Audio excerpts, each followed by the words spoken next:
Amman കിച്ചൻ്റെ പുതിയൊരു വീഡിയോയിലേക്ക് എല്ലാവർക്കും സ്വാഗതം. ഇന്നത്തെ വീഡിയോ കോഴികളൊക്കെ വളർത്തുന്നവർക്കൊക്കെ ഉപകാരപ്പെടുന്ന നല്ലൊരു വീഡിയോ ഒക്കെ ആയിട്ടാണ്. മഴയൊക്കെ പോയി കഴിഞ്ഞ് ചൂടൊക്കെ തുടങ്ങിയാൽ പിന്നെ കോഴികൾക്കൊക്കെ ഉണ്ടാകുന്ന ഒരു പ്രശ്നമാണ് കോഴിപ്പേനൊക്കെ. അപ്പോൾ നമ്മൾ കോഴിപ്പേനൊക്കെ വരാതിരിക്കാൻ ആദ്യം തന്നെ നമ്മൾ കോഴികളൊക്കെ പൊരുന്നാൻ വെക്കുമ്പോൾ തന്നെ ഇതുപോലെ നമ്മൾ കുറച്ച് കൂറച്ചോക്കയുടെ പൊടിയോ അതേമാതിരി പോലപ്പൊടിയൊക്കെ ഇട്ട് വെക്കുകയാണെങ്കിൽ നമുക്ക് കോഴികളൊന്ന് വിരിഞ്ഞ് വരുമ്പോൾ പിന്നെ കോഴിപ്പേൻ്റെ ശല്യമൊന്നും ഉണ്ടാവില്ല. അപ്പോൾ അത് നമ്മൾ പിന്നെ പോലപ്പൊടിയാണെങ്കിൽ അത് നല്ല സ്ട്രോങ് ആയിട്ടുള്ള നല്ല പോലെ തന്നെ പുതിയതൊക്കെ വാങ്ങിയിട്ട് തന്നെ വെക്കണം, എന്നാലേ പിന്നെ അതിനൊരു കാര്യം ഉണ്ടാവും. അതല്ലെങ്കിൽ ഇതുപോലെ നമ്മൾ കൂറച്ചോക്ക പൊടിച്ചിട്ട് ആദ്യം തന്നെ നമ്മൾ പൊരുന്നാൻ വെക്കുമ്പോൾ മുട്ട വെക്കണതിൻ്റെ മുന്നേ തന്നെ ഇതുപോലെ എന്തായാലും വെച്ചിട്ട് വേണം ഇനിയൊക്കെ കോഴികളെ പൊരുന്നാൻ വെക്കുമ്പോൾ നമ്മൾ വെച്ച് കൊടുക്കാനും. അതല്ലെങ്കിൽ നമുക്ക് വിരിഞ്ഞ് വരുമ്പോൾ അധികം ഇനി കോഴിപ്പേ ഉണ്ടാവും ചെയ്യും. ഇപ്പോൾ ഇതിൻ്റെ മുൻപ് ഞാൻ ഒന്ന് വെച്ചെടുത്തതിനെ ഞാൻ പോലപ്പൊടിയൊക്കെ ഇട്ട് വെച്ചിട്ടുണ്ടായിരുന്നു. പക്ഷേ ആ പോലപ്പൊടിക്ക് അത്ര സ്ട്രോങ് പോരായിട്ടാന്ന് തോന്നുന്നു ഇവിടെയൊക്കെ വിരിഞ്ഞിറങ്ങിയപ്പോൾ അതിലൊക്കെ കോഴിപ്പേനുണ്ടായിരുന്നു. അപ്പോൾ അതിനേക്കാളും നല്ല നമ്മൾ ഇതാവുമ്പോൾ ആ പ്രശ്നം ഉണ്ടാകണില്ല. ഇത് കൂറച്ചോക്കടെ കുറച്ച് പൊടിച്ചിങ്ങാണ്ട് അത് ഇട്ട് കൊടുത്താൽ മതി. പിന്നെ പോലപ്പൊടി ഇട്ടാലും കുഴപ്പമൊന്നുമില്ല, അത് നല്ല പുതിയതൊക്കെ ആയിരിക്കണം. അല്ലെങ്കിലാണത് അങ്ങനെ നമ്മൾ ഇട്ട് കൊടുത്താൽ സ്ട്രോങ് ഇല്ലായിട്ടാവും പിന്നെ വിരിഞ്ഞ് വരുമ്പോഴൊക്കെ അതുപോലെ പിന്നെ കോഴിപ്പേനൊക്കെ ആയിട്ട് വരുന്നത്. അപ്പോൾ അത് ആദ്യം തന്നെ നമ്മൾ അതുപോലെ ശ്രദ്ധിക്കുകയാണ് പിന്നെ നമുക്ക് കൂട്ടിൽ ആ കോഴിപ്പേൻ വരുന്ന കുഴപ്പം തന്നെ ഉണ്ടാവില്ല. അതല്ലെങ്കിൽ നമുക്ക് ഇനി മുതൽ ഈ ചൂട് കാലത്ത് വെച്ച് കൊടുക്കുമ്പോൾ അധികം നമുക്ക് വിരിഞ്ഞ് വരുമ്പോഴത്തിന് കോഴിപ്പേനൊക്കെ ഉണ്ടാവും. അപ്പോൾ ഇനി എല്ലാവരും വെച്ച് കൊടുക്കുമ്പോൾ ഇതിൽ ഏതെങ്കിലുമൊക്കെ ഒന്ന് വെച്ച് കൊടുത്തോണ്ട് ഒന്നിക്ക് കൂറച്ചോക്ക പൊടിച്ചിട്ട് അതൊരിത്തിരി പിന്നെ വെച്ച് കൊടുക്കുമ്പോൾ അതിൽ മിക്സ് ചെയ്തിട്ട് കൊടുക്കുക. അതല്ലെങ്കിൽ നല്ല പോലെ വാങ്ങിയിട്ട് അത് പൊടിച്ചിട്ട് അത് ഇട്ട് കൊടുക്കുക. അതിലേതെങ്കിലും ഒന്ന് നമ്മൾ ആദ്യം തന്നെ ഒന്ന് ഇട്ട് കൊടുക്കണം. പിന്നെ അതേമാതിരി ഉറുമ്പ് പൊടി അത് ഞാൻ ഇട്ട് കൊടുത്തിട്ടില്ല, അതുകൊണ്ട് പിന്നെ എനിക്കത് അറിയില്ല. അതും വെച്ച് ഇട്ട് കൊടുക്കണത് കണ്ടിട്ടുണ്ട്. ഞാൻ ഈ രണ്ട് സാധനം വെച്ച് പിന്നെ ഇട്ട് കൊടുക്കലുള്ളൂ, ഇതിലേതെങ്കിലും ഒന്ന്. അപ്പോൾ ഇത് ഇതിൻ്റെ മുൻപൊക്കെ വിരിഞ്ഞ കുട്ടികളാണ്, ഇപ്പോൾ വിരിഞ്ഞിറങ്ങിയതാണ്. ഇത് 11 വെച്ചിട്ട് 9 വിരിഞ്ഞിട്ടുണ്ട്, 2 വിരിഞ്ഞില്ല. ഈ ഒന്നും കൂടിയും പിന്നെ നോക്കുമ്പോൾ അതിൽ കുട്ടിയൊക്കെ ഉണ്ട്, പക്ഷെ അത് വിരിഞ്ഞ് കിട്ടിയില്ല. 9 കുഞ്ഞുങ്ങളായി. ഇതിൽ കനമുണ്ട്, ഇതിൽ കുഞ്ഞുണ്ടായിരുന്നു. അപ്പോൾ പിന്നെ ഇനി വിരിയുന്ന എഴുതി വെച്ച് കൊടുത്തായിരുന്നു, പക്ഷെ അത് പിന്നെ വിരിഞ്ഞില്ല. പിന്നെ അത് 9 കുട്ടികൾ തന്നെ ആയി, 2 വിരിഞ്ഞില്ല. എന്നാലും കുഴപ്പമില്ല, നമുക്ക് അങ്ങനെ കിട്ടിയാലും സന്തോഷം തന്നെയാണ്. നമുക്ക് 2 ഒന്നും വിരിയാതിരുന്നാലും കുഴപ്പമില്ല. നമ്മൾ കുറേ വെച്ച് കൊടുത്തിട്ട് 1-2 വിരിഞ്ഞിട്ടുമ്പോഴൊക്കെയാണ് ആ ഒരു ബുദ്ധിമുട്ട് തോന്നുള്ളൂ. ഇപ്പോൾ 1-2 ഒക്കെ നമ്മൾ എന്തായാലും വിരിഞ്ഞില്ലെങ്കിലും അത്ര ഒരു പ്രശ്നമില്ല. അപ്പോൾ ഇതിലധികം കറുപ്പും വെളുപ്പും അതേപോലെ വേറെ 2-3 കളർ, ഒരു കാപ്പി കളർ പോലത്തെ ഉണ്ട്. അങ്ങനെയൊക്കെയാണ് ഇപ്പോൾ ഈ കുഞ്ഞുങ്ങളൊക്കെ. അതുപോലെ നമ്മൾ വിരിഞ്ഞ ഇപ്പോൾ ഇങ്ങനെ ഇതുപോലെ PVC പൈപ്പ് കട്ട് ചെയ്ത് ഇങ്ങനെ വെച്ച് കൊടുത്തിട്ടാണെങ്കിൽ നമ്മൾ അവരെ അതിൽ തീറ്റ ഇട്ട് കൊടുക്കുകയാണെങ്കിൽ അങ്ങനെ ചിക്കിച്ചനക്കി പുറത്ത് കളയണ ആ ഒരു ബുദ്ധിമുട്ടുണ്ടാവില്ല. ഇതിൽ നിന്ന് ഇങ്ങനെ ഇട്ട് കൊടുക്കുകയുള്ളൂ കോഴികൾക്ക്. വല്ലാതെ അവർക്കാണ് തള്ളക്കാണ്ട് ചെനക്കി പുറത്ത് കളയാനുള്ള അവസരം ഉണ്ടാവില്ല. അപ്പോൾ ഇതുപോലെ ചെയ്ത് കൊടുക്കുകയാണെങ്കിൽ കുറച്ച് ഇതിപ്പോൾ നമ്മളെ കൂട്ടിൽ ചില കൂട്ടിലൊക്കെ ഇതുപോലെ ഉണ്ട്, ചിലതിലില്ല. അപ്പോൾ പിന്നെ ഇല്ലാത്തതിലാണ് ഇവരിങ്ങനെ ഒക്കെ പുറത്തേക്കാക്കി കളയുക. ഇതിലിപ്പോൾ ഇവർക്ക് സുഖമായിട്ട് ഇതിലാണ് കുറച്ചാണ് അധികം ഇട്ട് കൊടുത്താൽ വേണ്ടുമ്പോൾ അങ്ങനെ കഴിക്കും ചെയ്യുക. പിന്നെ നമുക്ക് വല്ലാതെ അങ്ങനെ പിന്നെയും ഇട്ട് കൊടുക്കേണ്ട ആവശ്യമില്ല, വെറുതെ കേട് വരുത്തുമില്ല. വല്ലാതെ അവിടെ തീറ്റയിലൊന്നും വേസ്റ്റ് ആവില്ല. പിന്നെ നമ്മൾ രാവിലെ തന്നെ കോഴീനൊന്നാണ് പുറത്തേക്ക് വിട്ടിട്ട് പിന്നെ കയറ്റുകയാണെങ്കിൽ പിന്നെ കോഴിക്കാഷ്ടമൊക്കെ പുറത്ത് തന്നെ ആയിട്ട് ആവുള്ളൂ, കൂട്ടിലൊന്നും അങ്ങനെ ആവില്ല. പിന്നെ കോഴിപ്പേനൊക്കെ ഉണ്ടെങ്കിൽ നമുക്ക് മൃഗാശുപത്രിയിലൊക്കെ പോയി വിവരം പറഞ്ഞാൽ അവർ നമുക്ക് ഇതുപോലത്തെ ഒരു മരുന്ന് തരും.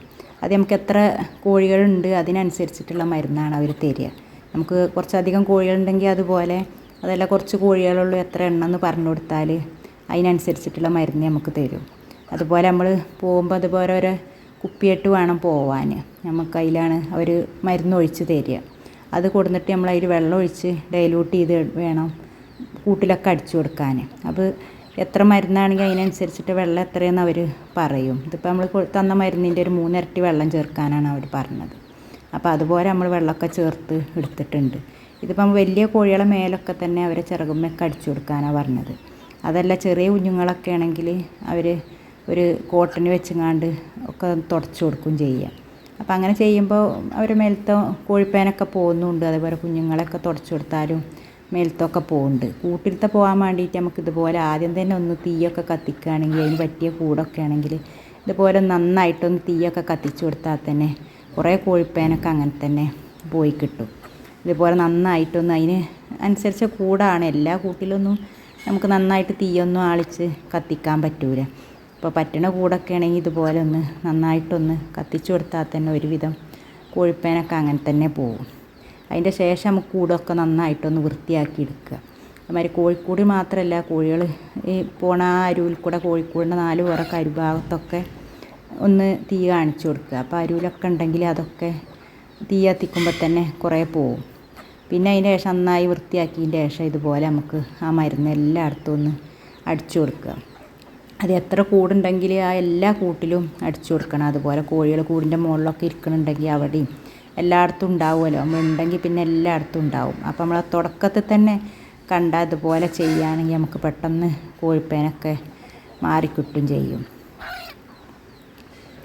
അതെല്ലാം നല്ല ആയിട്ട് നമ്മൾ ചെയ്യുമ്പോൾ കുറേ ദിവസം അതിങ്ങനെ നിന്നുകൊണ്ടിരിക്കും. അതെല്ലാം നമ്മളൊന്ന് അരിക്കണവും ഇതൊക്കെ തോന്നുന്നുണ്ട്. കോഴിപ്പേൻ ഉണ്ടെങ്കിൽ തന്നെ കൂട്ടിൽക്കൊന്നും ആയിട്ടില്ലെങ്കിലും ആ കോഴികളെ വേഗം ചെറിയ കുഞ്ഞുങ്ങൾക്കൊക്കെ ആണെങ്കിൽ വിരിഞ്ഞിറങ്ങുമ്പോഴാണെങ്കിലും അപ്പോൾ വേറെയുള്ള കൂടുകളൊക്കെ ഇതുപോലെ ഒന്ന് ചെയ്തെടുക്കണത് നല്ലതാണ്. ഇതിപ്പോൾ നമുക്ക് ഇവിടെ ഉണ്ടായിരുന്നപ്പോൾ കുറേ വിരിഞ്ഞിറങ്ങിയ കുഞ്ഞുങ്ങൾക്ക് മാത്രമേ ഉണ്ടായിരുന്നുള്ളൂ. എന്നാലും എല്ലാ കൂടും ഇതുപോലെ ചെയ്തെടുത്തപ്പോൾ പിന്നെ വേഗം അങ്ങോട്ട് കോഴിപ്പേനൊക്കെ പിന്നെ എല്ലാ കൂട്ടിൽക്കൊന്നും ആവില്ല. അപ്പോഴേക്കിനാട് പോവുകയും ചെയ്യും. അപ്പോൾ ആദ്യം നമ്മളിപ്പോൾ തീയൊന്നും ആളിച്ച് കത്തിക്കണില്ലെങ്കിൽ ഇതുപോലെ നമ്മൾ ആദ്യം വൃത്തിയാക്കണതിൻ്റെ മുന്നേ 2-3 ദിവസം നല്ല കോഴിപ്പേനൊക്കെ ഉണ്ടെങ്കിൽ ആദ്യം തന്നെ ഇതുപോലെ മരുന്നൊക്കെ ഒന്ന് അടിച്ചിട്ടാൽ മതി. അതിൻ്റെ ശേഷം വൃത്തിയാക്കിയാൽ മതി. അപ്പോൾ പിന്നെ അതിലുള്ളതൊക്കെ കോഴിപ്പേനൊക്കെ അങ്ങനെ ചത്തുപോയിക്കോളും. നമ്മളിപ്പോൾ തീയൊന്നും ആളിച്ച് കത്തിക്കാനൊന്നും പറ്റാത്ത കൂടാണെങ്കിൽ ഇതുപോലെ വൃത്തിയാക്കണതിൻ്റെ മുന്നേ തന്നെ ഇങ്ങനെ ഈ മരുന്ന് ഒരു ദിവസമല്ല എന്നും കോഴികളെ പുറത്തേക്ക് വിട്ടതിൻ്റെ ശേഷം ഇതുപോലെ ഒന്നിങ്ങനെ അടിച്ചെടുക്കുക. ഇതിപ്പോൾ കോഴികൾ ഇതിൽ കയറിയാലും കോഴികൾക്ക് വലിയ കുഴപ്പമൊന്നുമില്ല. ഇതിങ്ങനെ അടിച്ചു കൊടുത്താൽ പ്രശ്നമൊന്നുമില്ല. അതിൻ്റെ ശേഷം വൃത്തിയാക്കിയതിൻ്റെ ശേഷം വീണ്ടും നമ്മൾ ഒന്നും കൂടി അടിച്ചു കൊടുക്കുക. അപ്പോൾ കംപ്ലീറ്റുള്ള കോഴിപ്പേനൊക്കെ പോയി കിട്ടും ചെയ്യും. പിന്നെ അതല്ലാതെ വേറെ മരുന്നൊക്കെ നമുക്ക് പുറത്തുനിന്ന് വാങ്ങാനും കിട്ടും. നല്ലൊരു വാസനയൊക്കെ ആയിട്ടുള്ളൊരു മരുന്നൊക്കെ ഉണ്ട്. അതിൻ്റെ നമ്മളിപ്പോൾ അതിപ്പോൾ ഒന്നും വാങ്ങിക്കൊടുന്നിട്ടില്ല. അതുകൊണ്ട് പിന്നെ കാണിക്കണമെങ്കിൽ ഇല്ല. അത് നമ്മൾ മെഡിക്കൽ സ്റ്റോറിൽ ചോദിച്ചാൽ കിട്ടും. അതതിൽ വെള്ളത്തിലൊഴിച്ചിട്ട് കോഴികൾ അതിലൊന്ന് തല മുങ്ങാത്ത രീതിയിൽ ഒന്ന് മുക്കിയെടുക്കുക. അങ്ങനെയൊക്കെയുള്ള മരുന്ന് വാങ്ങാൻ കിട്ടും. അപ്പോൾ ഇങ്ങനെയൊന്നും പോയി വാങ്ങാൻ സൗകര്യം ഇല്ലാത്തവർക്ക് അതുപോലെ ചെയ്യാം. എന്നിട്ട് അതിൻ്റെ ശേഷം നമുക്ക് ഇതുപോലെ പിന്നെ എന്നും ചെയ്യണ പോലെ തന്നെ കൂടൊക്കെ ആ കടിച്ച് അതിൻ്റെ ശേഷം കുമ്മായൊക്കെ ഇട്ട് വൃത്തിയാക്കിയിട്ട് പിന്നെ ഈർച്ചപ്പൊടിയൊക്കെ ഇട്ടിട്ട് നമ്മളെപ്പോഴും ചെയ്യണ പോലെ തന്നെ വീണ്ടും കോഴിക്കൂടൊക്കെ ഒന്ന് റെഡിയാക്കി എടുത്താൽ തന്നെ പിന്നെ കോഴികളെ മേലൊക്കെ അടിച്ചു കൊടുത്താൽ പിന്നെ അവരെ മേലത്തവും പോവും. പിന്നെ പുറത്തേക്കൊക്കെ ഒന്ന് വിട്ട് കൊടുക്കുക വെയിലൊക്കെ ഉള്ള സമയത്ത്. അപ്പോൾ അവർ കുടഞ്ഞിട്ടും ഇതായിട്ടൊക്കെ അവരെ മേലുള്ളതൊക്കെ തന്നെ അങ്ങനെ തന്നെ കുറേയൊക്കെ പോവും. അതേപോലെ മണ്ണിലൊക്കെ ഒന്ന് പിന്നെ ഒന്ന് അവർക്ക് കുളിക്കാനൊക്കെ ഉള്ള ഇതിലൊക്കെ ഒന്ന് പുറത്ത് വിട്ട് കൊടുക്കുക. ഇനി അതെല്ലാം പുറത്ത് വിടാതെ പറ്റാത്തതാണെങ്കിൽ കൂട്ടിൽ തന്നെ കുറച്ച് മണ്ണൊക്കെ ഇട്ട് കൊടുത്താൽ മതി. അപ്പോൾ തന്നെ കോഴികളൊക്കെ അതിൽ തന്നെ കുളിച്ചിട്ട് തന്നെ അവരെ മേലിലൊക്കെ കുറേ അങ്ങനെയൊക്കെ പോയി കിട്ടും.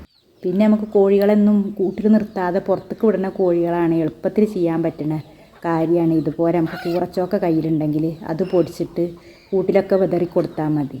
പക്ഷേ അത് പിന്നെ കോഴികളൊന്നും കൂട്ടിൽ നിർത്തുന്ന കോഴികൾക്കാണെങ്കിൽ ഈ രീതിയിൽ പറ്റൂല. അതല്ല നമ്മൾ നേരം വെളുത്ത് കോഴികളൊക്കെ പുറത്ത് വിടുന്നത് വൈകുന്നേരം മാത്രം കോഴിക്കൂട്ടിൽ കയറ്റണ അങ്ങനത്തെ കോഴികളാണെങ്കിൽ ഒരു കുഴപ്പമില്ല. അങ്ങനെയുള്ള കൂട്ടിലാണെങ്കിൽ ഇതുപോലെ കൂറച്ചൊക്കെ പൊടിച്ചിട്ട് കുറച്ച് മണ്ണിലോ അതല്ലെങ്കിൽ വെണ്ണീരിലൊക്കെ ഒന്ന് മിക്സ് ചെയ്തതിൻ്റെ ശേഷം കൂട്ടിലൊക്കെ നന്നായി വിതറി കൊടുത്താൽ മതി. എത്ര കൂടുണ്ടെങ്കിൽ ആ എല്ലാ കൂട്ടിലും ഇതുപോലെ വിതറി കൊടുക്കുകയാണെങ്കിൽ നമുക്ക് പിന്നെ രാവിലെ വിട്ട് വൈകുന്നേരം മാത്രം കൂട്ട് കയറ്റുക. അങ്ങനെ കൂടാൻ അടച്ചിടും ചെയ്യുകയാണെങ്കിൽ വേഗത്തിൽ നമുക്ക് കോഴിപ്പേനൊക്കെ മാറിക്കിട്ടും ചെയ്യും. പക്ഷേ കോഴികളെ തീരെ കൂട്ടിലേക്ക് കയറ്റാൻ പറ്റില്ല. വൈകുന്നേരത്ത് മാത്രം കയറ്റുക, രാവിലെ വിടുക. ആ രീതിയിലാണെങ്കിൽ നമുക്ക് ആ രീതിയിൽ കുറച്ചൊക്കെ പൊടിച്ചത് തന്നെ ഇട്ട് കൊടുക്കുക. കോഴികൾ കഴിക്കണം ചിക്കിച്ചനക്കൊക്കെ കയറി കഴിക്കണ കൂട്ടിലൊന്നാണെങ്കിൽ അത് പറ്റില്ല. അല്ലാത്ത കൂട്ടിലൊക്കെ നമുക്ക് ഈ രീതിയിൽ ചെയ്യാം. അപ്പോൾ എൻ്റെ വീഡിയോ ഒക്കെ ഉപകാരപ്പെടുകയാണെങ്കിൽ ഒന്ന് ലൈക്ക് ചെയ്യുക, കമൻറ്റ് ചെയ്യുക, സബ്സ്ക്രൈബ് ചെയ്യാതെ കാണുന്നവരൊക്കെ ഉണ്ടെങ്കിൽ ഒന്ന് സബ്സ്ക്രൈബ് ചെയ്യുക. ഇനി അടുത്ത നല്ലൊരു വീഡിയോ ഒക്കെ ആയിട്ട് നമുക്ക് വീണ്ടും വരാം.